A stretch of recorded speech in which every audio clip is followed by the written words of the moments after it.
Hi, welcome back. Today I'm sharpening a really long knife. Not only that, but it's very flexible. So I've pulled out the long knife jig. Even though it's called a long knife jig, it's really suitable for flexible knives because the normal jig can handle any length knife. So you don't need this if you've got a long knife, but it's good for flexible knives, and this is both long and flexible. I've measured my angle. I'm cutting it at about 30 degrees, 28, 30 degrees. And it's a brand new wheel, so we're clear of the honing wheel. And I'm also using the US 430 jig, which is everything is necessary in order to pull this off. So, hi, welcome back. You again. Good to see you. So, today I'm sharpening a very long knife. It's 14 inches blade length. Now, if I didn't have the US 430 rest, which is extended this way and that way, and I didn't have a brand new wheel, and I didn't have a long knife jig, I would be struggling for this. But even though the long knife jig isn't necessary for doing long knives, the normal jig will handle a long knife, no problem. It is very handy for a flexible knife, and this is very flexible. Let's take it off here. I'll have to reset up the angle again, but look at this, very flexible, right?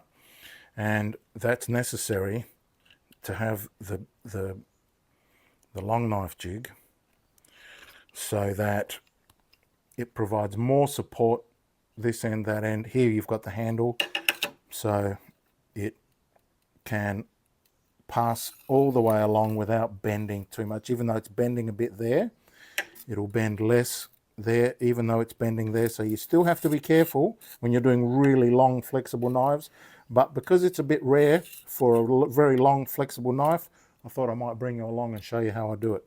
So once again, let me just check the angle, and I'm setting it to, obviously it's a brand new wheel, so 250 on the radius and around about 28. So I'll just check it, and it's still good. If anything, it's a little bit high, so it should be closer to the 30. I've prepared the wheel with a standard 320 grind, which takes the wheel to about 960 or 1000 grit, which is perfect because this is not damaged at all. It just needs a new bevel and find some new burrs. I've already given it a bit of a grind, but I will show you. Make sure everything's all super tight. So I'm going to start by introducing the radius, so lifting it up a bit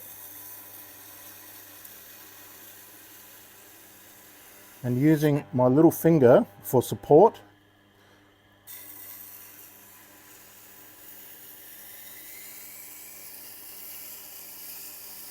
Making sure that I contact the full face of the wheel, because with a long knife it's very easy to tip the knife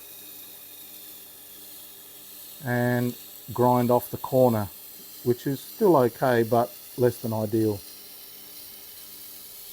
So going slowly, carefully, making sure that I stay on the full face of the wheel.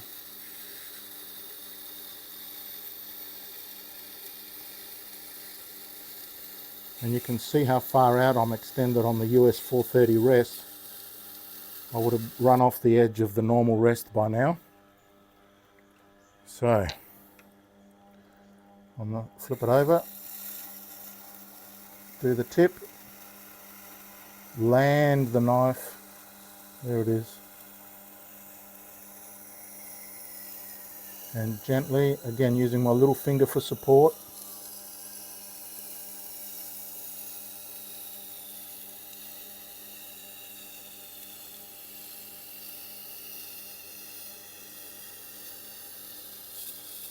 making sure the knife stays flat on the wheel.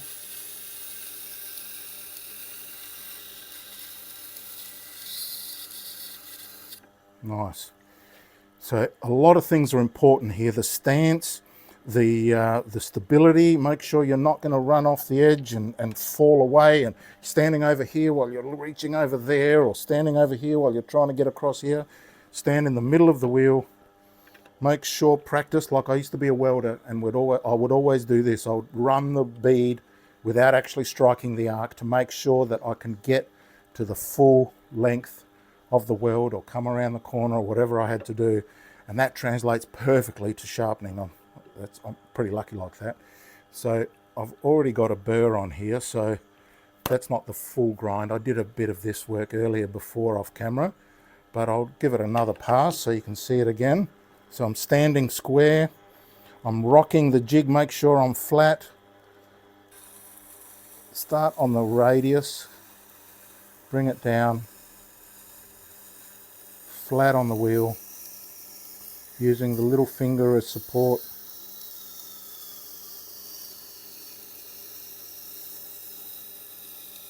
Staying highly focused. Don't forget to breathe. Slowly moving.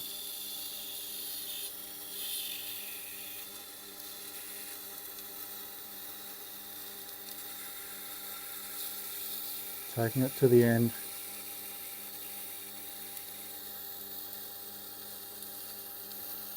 Nice. Now, another thing I noticed is that as you get further away from this fulcrum point, there's more leverage of the grinding wheel pushing up with friction against here, which tends to lift the knife. You've got to be careful there. Make sure you're rocking and always flat on here.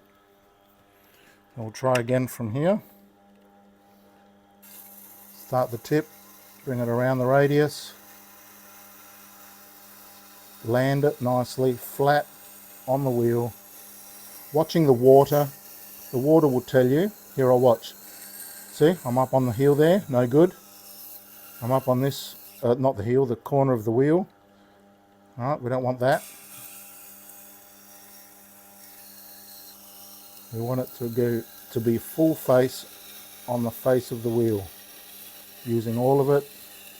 The water puddle will tell you what you're doing. Don't forget to breathe.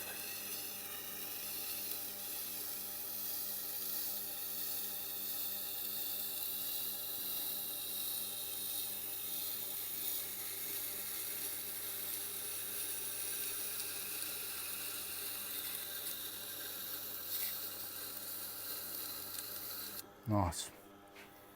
And I've got a very good burr. So that knife is finished. Keep in mind, I did run it a few times before I started filming. So you can see that with everything lining up, you can take, oops, I can see that there's a bit of a mark here, probably where I was showing you, where see that? That's when I went up onto the radius of the wheel. So you have to be careful there, and that's why. So let's do that again.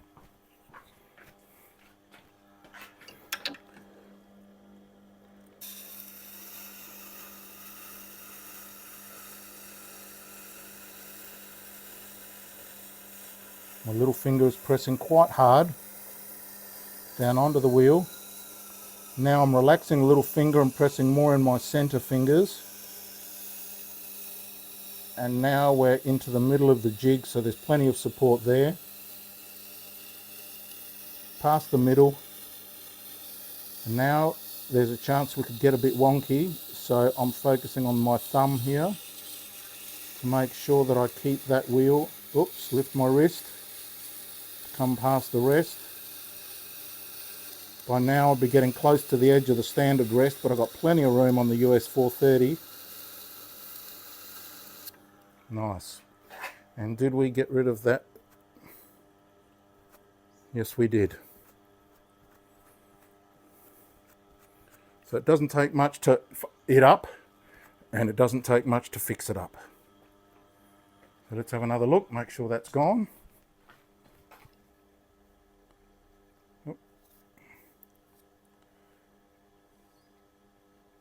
See, all gone. Nicely ground away. And beautiful bevel there. happy with that. So now that that's finished, I'm going to hone that burr off using the honing wheel. I'll bring you around.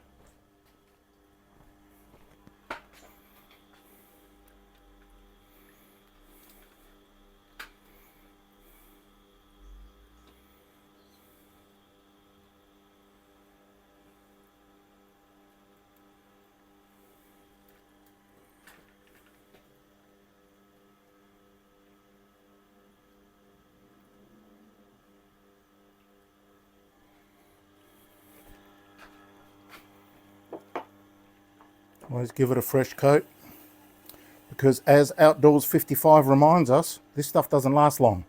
So a fresh application every time is necessary in order to use the grit. Otherwise you're just burnishing using just the leather wheel, which is, we don't want that. Now what's going to be interesting here is that this wheel is going to be in the way. Sometimes I can take that wheel off, but it's not necessary, because we can turn the knife a little bit just to get through there.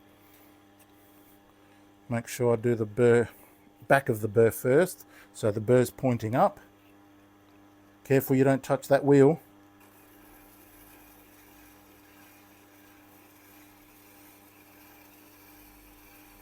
Glancing over occasionally.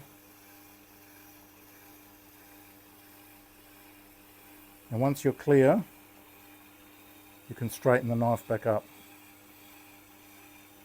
Now we're clear.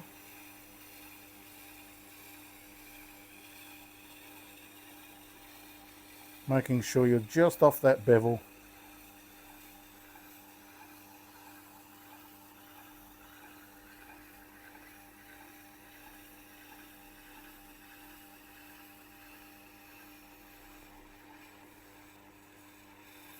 Nice, and back again.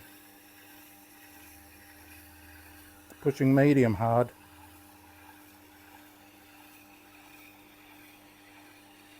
Careful the wheel. Come over at an angle. And this is something you cannot do if you're using the rest in the front position to make sure that you're grinding exactly at a certain angle. I've never done that. I've always managed to just do it manually using the grip method, which is when the wheel is touching the bevel, there's more surface area on the bevel than there is on the very tip or the back of the bevel, the heel. And you'll feel that because it grips. It wants to take away because there's more friction there. So I find that point, and then I lift the knife up just a smidge, and that way I know that I'm working just the bevel, just the end. Sorry, just the burr, right on the very tip, apex of the knife edge.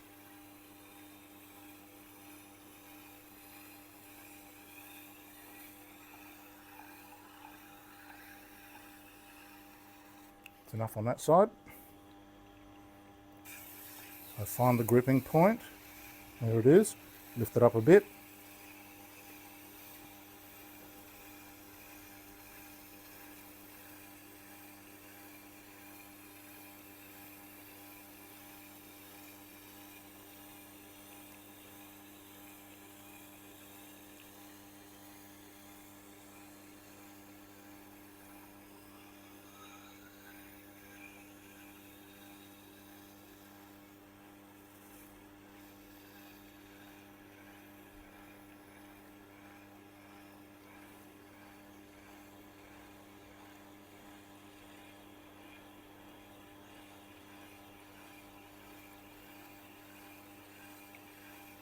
And how do you know you're done without overdoing it?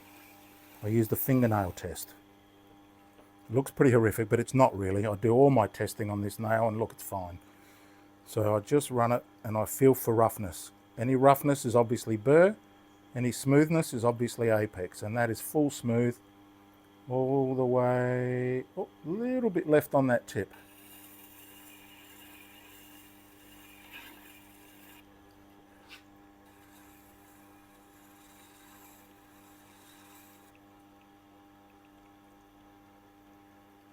Nice, all done.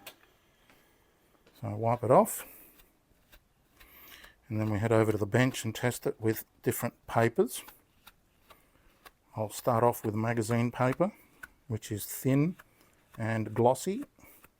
Then I'll move to telephone book, which is horrible quality, which means it's tougher to slice smoothly and very, very thin. And then I'll move to cigarette paper, which is 17 GSM, always and consistently, and see if we can get a slice on there. Not all knives can slice on there, but I reckon this one will. So let's have a look.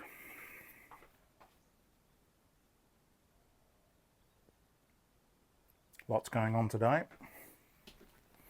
Move that over there. Move these plates over here. Take this off because that's finished. Let's start off with magazine paper. Oh, there's none left. Have to grab some.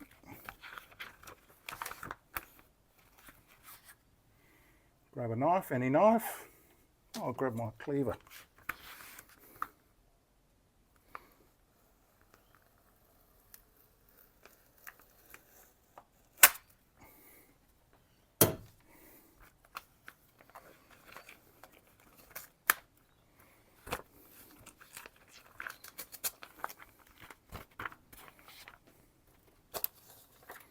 Let's have a look. Beautiful.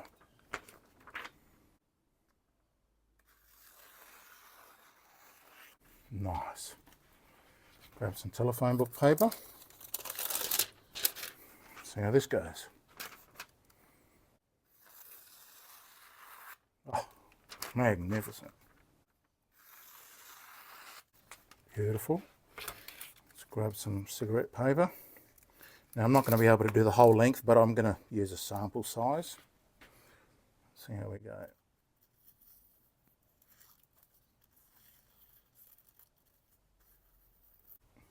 How about that?